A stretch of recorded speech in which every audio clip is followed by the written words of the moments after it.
Hey Uplifters, if you're new here, welcome. Make sure you subscribe to my channel and hit the post notification bell to be notified every time I upload. So I'm doing a reaction video, but it's not quite your average reaction video.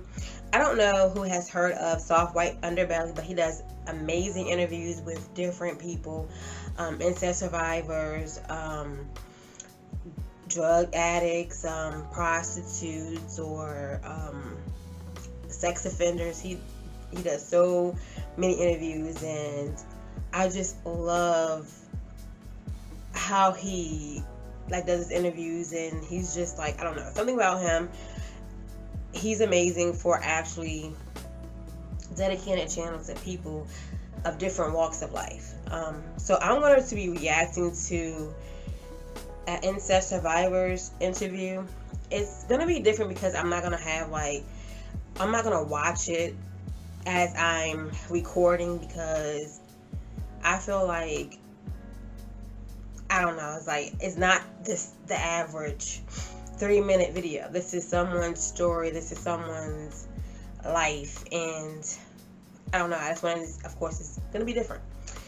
So I'm going to leave the link of this interview in my description box and do all that stuff, but it was something about her story, of course, that's different, and it made me realize that I already know this, that everyone's situation, their story is different, but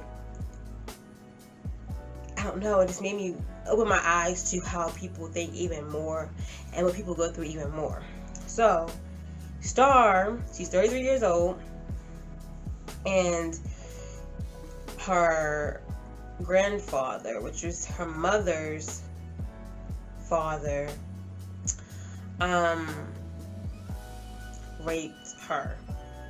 And of course, it's a backstory behind that. I'm trying to be as accurate as possible, of course. I got notes.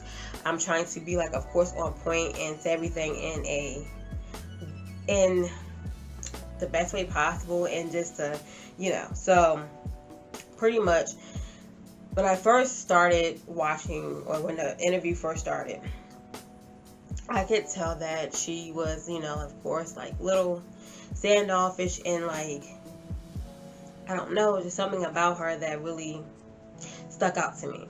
And before anything, of course, the interviewer, he asked certain questions, and you could tell that she really didn't want to jump into the whole, her whole abuse situation right away, dealing with her grandfather, because of course her grandfather is the one that raped her. But I realized too, that a lot of times, I'm gonna just say this, in a lot of situations, a lot of cases that I've seen, that I've talked to other people, that most of the time the predator hasn't just hurt one family member. They've hurt plenty. In her case, her grandfather hurt her mom and her aunt, and even after her little cousin. So it's an ongoing thing, and someone has to, I'm saying it's break the cycle. Meaning, I know it's hard, but what goes on in this house stays in this house, and just not wanting to deal with it, and we're worried about protecting the predator, but not protecting the victim, and all that stuff. We have to get away from that, because it's so much trauma in a lot of families, and of course we would never know, because nobody talks about it. So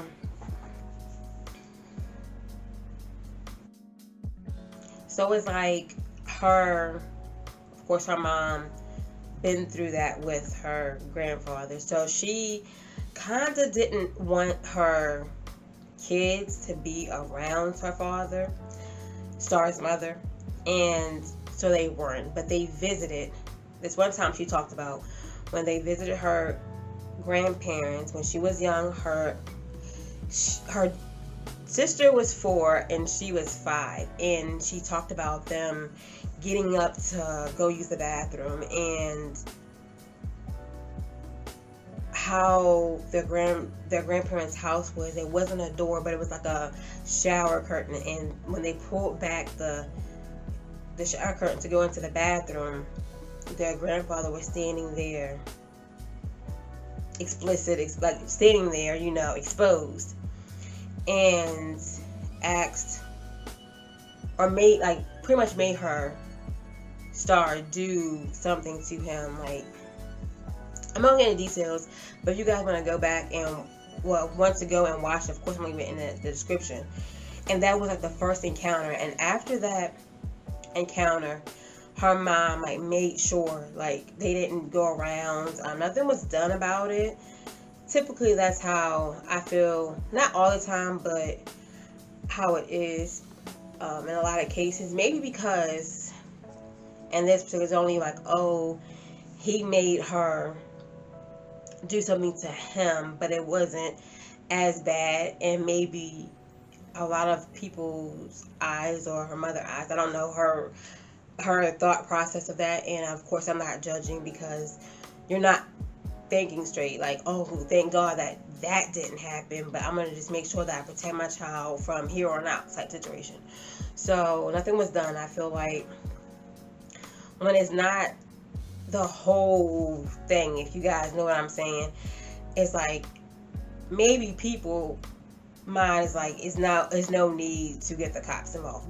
Maybe that's their thought process. I'm not sure. I can't say, I don't know, but that's like my opinion about it. That was the first encounter, and she like eventually she said she was rebellious and she wanted to actually like be around her grandfather.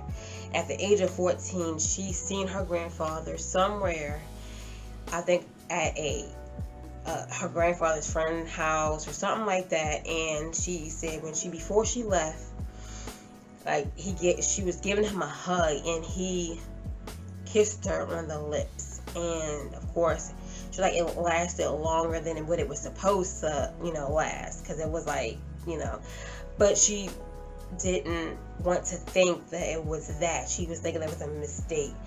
And of course, we don't want to think something bad about someone that we love and care about. So we minimize the situation because, okay, well, like he didn't mean to, or they didn't, whatever the case is, like we don't want to think the absolute worst of somebody.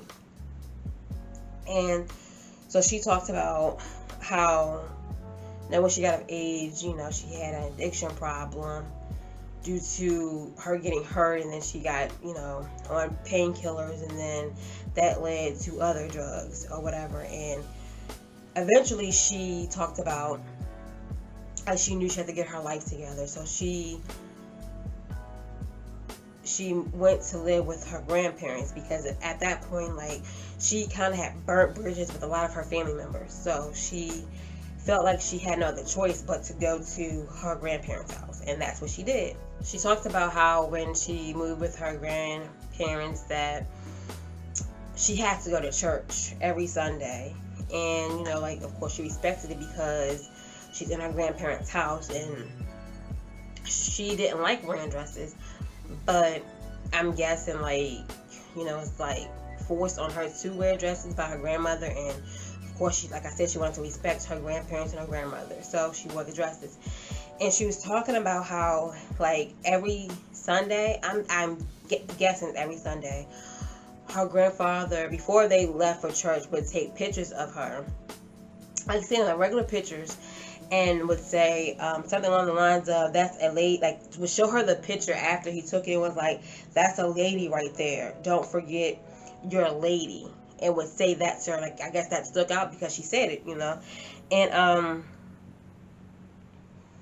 and that's kind of course, you don't think of like the red flags that go off in your head when people are doing something, because you're not thinking like, yeah, she had an encounter with him when she was younger, and she knows everything that, I'm not sure that like the magnitude of what her mother and her aunts went through, but she knew that he was a pedophile when she was younger. So she knew, but she she said that she didn't think that he was attracted to her any longer.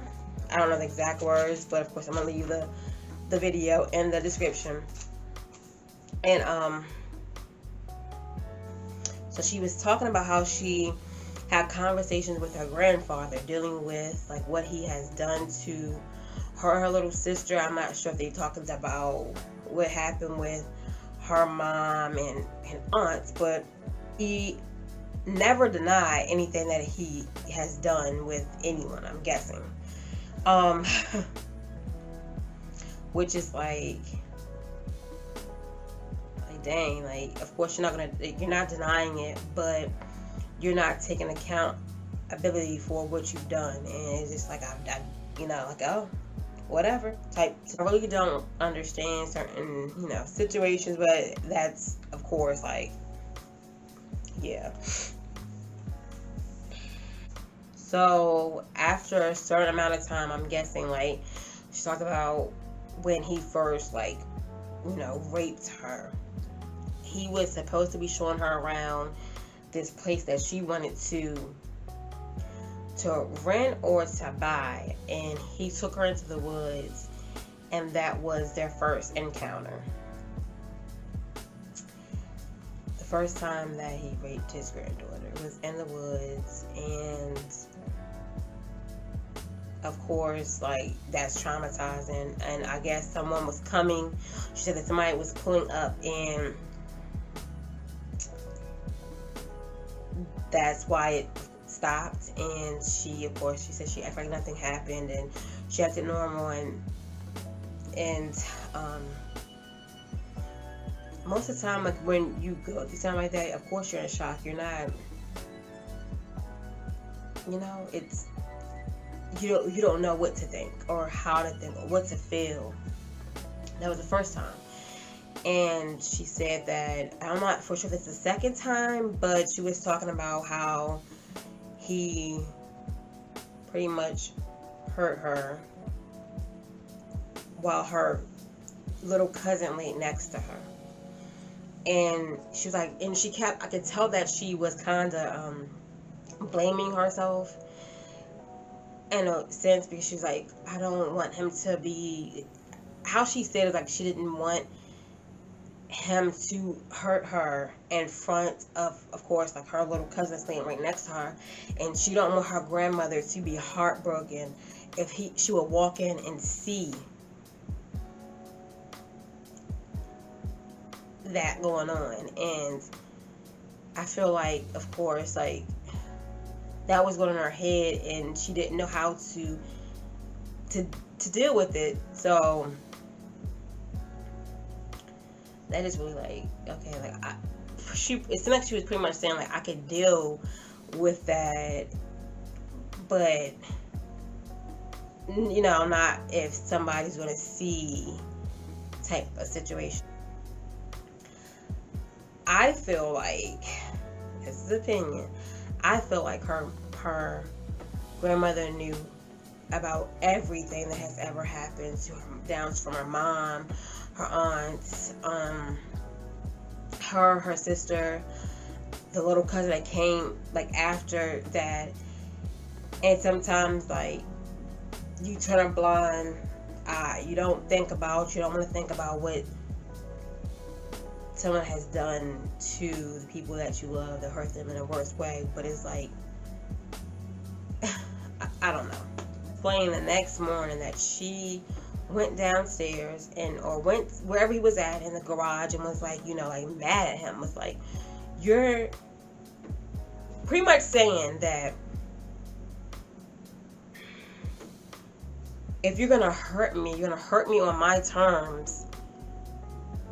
And that's that. I can't, of course, like, try to figure out, like, her process of how she was thinking, but she felt, I don't know, but, like, how she was putting it, that she had no other option but to stay there, because she had no one else to actually help her while she got on her feet.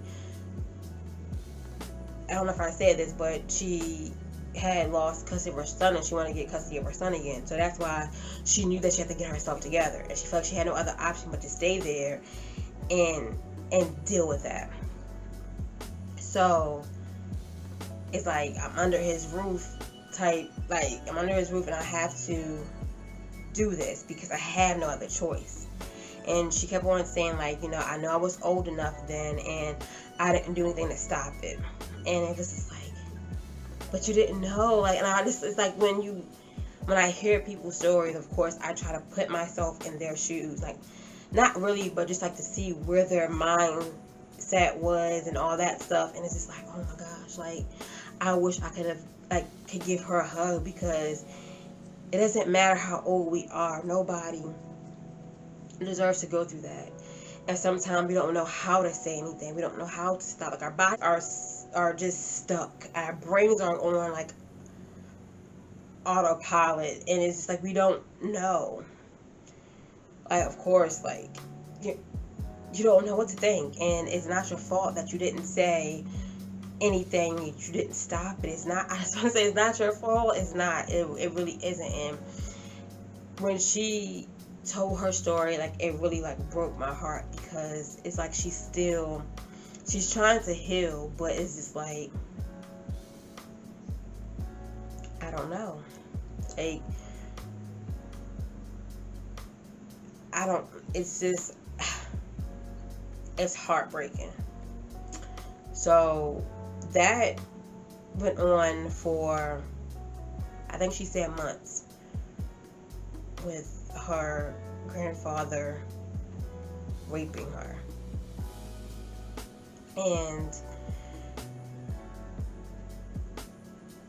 it was like, people that don't understand, don't go through it, or no one know how she felt or what she went through. So of course, no one can judge her, no one can judge anyone. So it's just like, it's made me just like want to just give her a hug.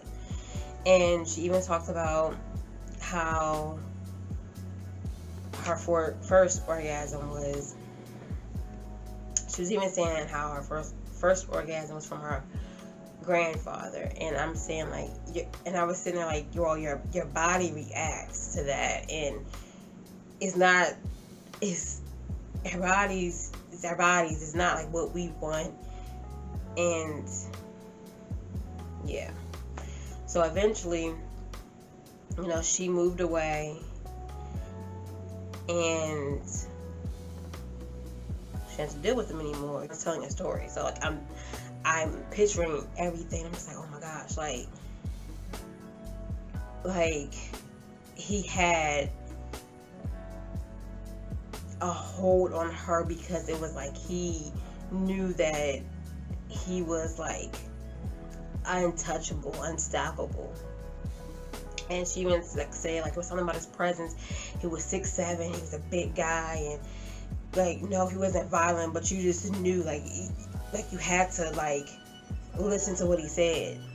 And a lot of times, like, predators use different tactics to make us scared and to make us not want to talk, to just like have a hold on us. Like, that's why a lot of people never say anything, because it's like they have the upper hand. And yeah, she was like, eventually he hurt her little cousin, and that's when he was sentenced to, he got 7 years. Like, even if it was only for that one case, he got 7 years. 7 years. A pedophile, a predator, 7 years. For the rest of this young child, like her cousin's life, for the rest of all of his victims' lives, they will suffer. They have to go through different feelings and emotions, and he got 7 years for one case. But a year of his sentence, he died. And of course, she was like sad about that, because she wanted to talk to him, and like I said, like, you don't have a hold on me anymore, and blah blah blah. Like, everybody's story. My whole point of like wanting to do this reaction video, kind of reaction video, is that everyone's story is so different, but it's the same at the same time. And you never know what someone's going through. And families and like, if you have to look at the signs, there's always signs, there's something, you know. And we have to protect our kids. It doesn't matter if they're boy or girl. We have to protect our kids and our teenagers, our even adults, from predators that will just literally take the life right from them. And it takes so long for them to get it back. Like, I don't know the statistics of like, oh, how many families have suffered. Like, I don't know the statistics of incest, sexual abuse, but I am a survivor of it. And listen to her story and her talk about how her grandfather hurt multiple people in her family. And know that's the case for so many others, and they suffer silently. And nothing's ever done in some cases. But at the end of the day, the victims and survivors have to suffer because of what one person has done to them, or multiple. And of course, I don't know if she would ever see this video, but I just want to say that she's brave to even talk about it, and she's strong, and she's a fighter. And yeah, I pray that you get all your healing. But I'll leave everything in the description, and maybe even leave like a few clips if I can. But thank you for watching. Make sure you like, comment, share, and subscribe.